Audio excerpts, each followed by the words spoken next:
What's up, everyone? Today we're going to run through a 7-round mock draft for the Seattle Seahawks. I'm going to try to keep it as short as possible. My last recording went about 8 minutes. I'm going to try to keep it closer to 5 minutes if possible, so we don't get too deep into the weeds here. But starting off right off the bat, pick 5 overall. This ideal situation to trade down. Now, I'm not going to be doing trades in this mock draft because I don't want to extend the runtime for too much longer. I want to try to keep this a short video. I'm looking at the players available. Jalen Carter, Devin Witherspoon, and Tyree Wilson to me are the 3 players that stand out as guys that see the Seahawks are invested in. I know they like Devin Witherspoon. I have heard they like Devin Witherspoon. Well, I'm not sure they're going to use the 5th overall pick on him. They got like Jalen Carter on the board. Jalen Carter to me is just a numbers changer in this draft. I know Tyree Wilson's a very good player. Devin Witherspoon's a very good player. I like both of them, but Jalen Carter to me changes the math more defensively than either of those guys. Carter does come with some character concerns potentially, depending on how much you read into the situations that happened with him at Georgia. I think teams will value that a lot differently. So it's going to be interesting to see from a draft philosophy how they approach that. Overall, I don't think Seattle's a team that in the past has had issues with these kind of players. And Carter himself might personally not be a bad person. There's just a lot to unpack there with the situation that happened in Georgia. But I think Jalen Carter's the pick here at 5th overall. You jump down to 20th overall now looking at the board. Anthony Richardson being here is really attractive. It's kind of hard to turn down drafting Anthony Richardson at the spot. For the sake of integrity, I'm not going to do that. Just try to keep it a little bit more realistic. Although he might actually get there and draft that. I'm not going to rule out this possibility. But for the sake of like integrity and just making this seem more realistic, I'm not going to take him. Instead, I'm going to take Jackson Smith and Jigba and just make a really good receiver room. You got Tyler Lockett, you got DK Metcalf, JSN. You've got a loaded room to really, really threaten teams with. And Geno Smith being a player who might have more highs and lows throughout the course of the year than you would anticipate, considering he only has 1 year of proving starting tape. I think having a talented wide receiver will be a huge boon for that offense. Pick 38 overall. Still a lot of talented guys on the board. Brian Branch is one of the most versatile defense backs in this class. Not a great tester, but still a very talented player. Bursi's really not in play because we already took Jalen Carter. I think I'm actually going to take Will McDonald here. He's a really talented edge rusher, really bendy, really natural athlete. Pretty lean player, but long arms. And like I said, his athleticism in this class off the edge is not matched by a lot of players. So I'm going to take him here. We know Seattle likes these kind of guys. He's flashy, athletic, super bendy, versatile edge rushers. McDonald certainly falls into that group. And I know it's going to be a bit of a crowded room with some of the young guys they have now, adding McDonald to that group. But I think Seattle's always proven they're willing just to stack talent on top of talent that way. Jumping to pick 53 overall. If Darnell Washington is here, I think Darnell Washington's probably the pick just for the sake of this is a one-on-one athlete at the tight end position. I don't think that's going to be the case because I don't think Darnell Washington's going to be here. In the sake of trying to keep things realistic, I am not going to take Darnell Washington here. I am going to look at investing in cornerbacks, and this is not actually apparently a good spot to be taking cornerbacks. So we're going to look somewhere else, try to add some extra depth. I believe center's a position in need. I don't have the depth chart entirely memorized. I believe center still an area you might want to look at if you're Seattle. Joe Tippmann can play center or guard, and he's a player who I like quite a bit in this class. It's pick 53 overall, so let's just look around a little bit more to make sure that's who we want to take.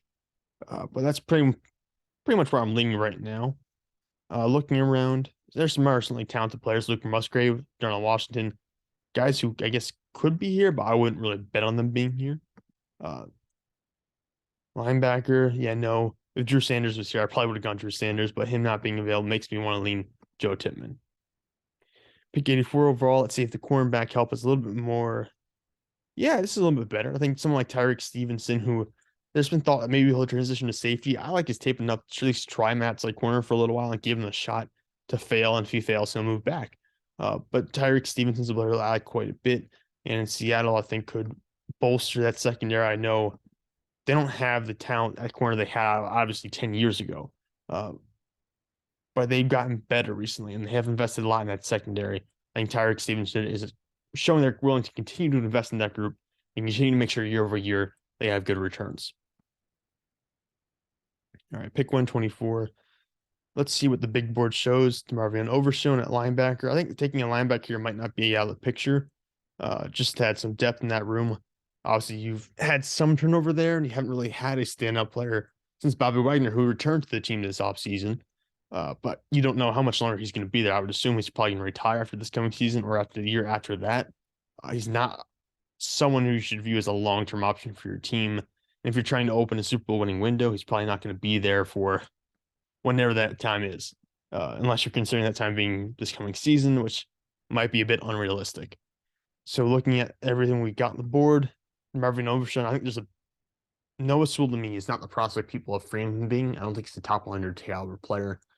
He might not even be a player taken in the fourth round, frankly. I think there's a big drop off here after Marvin Overshown, so we're going to take him at linebacker. Pick 153, we got a couple more picks here to go. That's nice. I always love picking with teams that have a lot of draft capital. We're going to go back to cornerbacks. It's such a loaded cornerback room. We've gotten to the point where it's good value now just to start taking corners. At this point in the draft, just take corners, take wide receivers. It's always worth it because there's such a higher potential to have return on those players. Looking through the group, actually, JL Skinner might even be worth it at this point as well.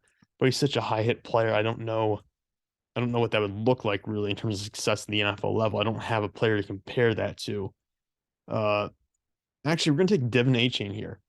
Really versatile player, can do a lot for you. And I know he's really small, but he is super talented. And the more closer we get to the draft, the more I feel like he might actually be available at the spot because I heard the NFL does not like him nearly as much as some analysts do. Going back on the board again now, pick 156. Cameron Mitchell, Darrell Lewis Jr., I think Corey Tress will be gone by this point. Mekhi Blackman's on the board. I like all these guys. Terrell Smith, I think, will be gone by this point. Riley Moss will probably still be here. But of this group, I like Cameron Mitchell the most. He's a really good run defender as well. You're going to love the mentality he brings to your team. Let's see. We can address the interior defensive line early in the draft with Jalen Carter. There's really no one here that I would consider drafting at this point. Nothing here either. Yeah, this is where it gets a little difficult. I might consider investing in backup quarterback. I mean, Aiden O'Connell at pick 200 is not the worst thing in the world, frankly. I think that's decent value for a quarterback who I know some people like. I'm not in that boat, but hey, a quarterback is a quarterback. And again, like that's a position of high value where if you hit on this guy and he's good enough to get you through a couple of tight games in the season, that's good return on value. So I'm going to take Aiden O'Connell here. And final pick of the draft, let's look around real quick. I don't think most of these guys are going to be here, so I'm not going to draft any of them. I'm not going to draft the player who I think will be long gone by the time we're down to here. But just looking through everyone else that's available, I think BJ Thompson from SF Austin could be gone by this point, but he's another guy with really long arms, decent bend, smaller school player, but a solid player who might go like fifth round-ish. I'm not really sure. He's got a pretty wide draft range. Hitting the guy from Rice, so I'm not even going to try to pronounce his last name. I'll butcher it. But those two are players who have traits I don't know are going to go top 150. I don't know where they're going to end up, honestly. They could be fifth rounds. They could be UDFAs. It's kind of a wide range for me. But I'm going to take BJ Thompson here. And then we're going to view the results. You can see here, I think it went pretty heavily defensively for Seattle in this pick. But I mean, that's kind of what it's kind of what the Seahawks have been in my lifetime, honestly, a defensive caliber team. But Jalen Carter and Jackson Smith and Jigba in the first round, Will McDonald and Joe Tippmann in the second round, Tyreek Stevenson, DeMarvin Overshown, Devin Achane, Cameron Mitchell, Aiden O'Connell, BJ Thompson. That is my Seattle Seahawks 7-round mock draft. I'm actually really happy with this. I know Seahawks fans would probably point out there's probably a bunch of holes in this and all the things I put together, but actually I'm really happy with how it's turned out. Let me know your thoughts in the comments below.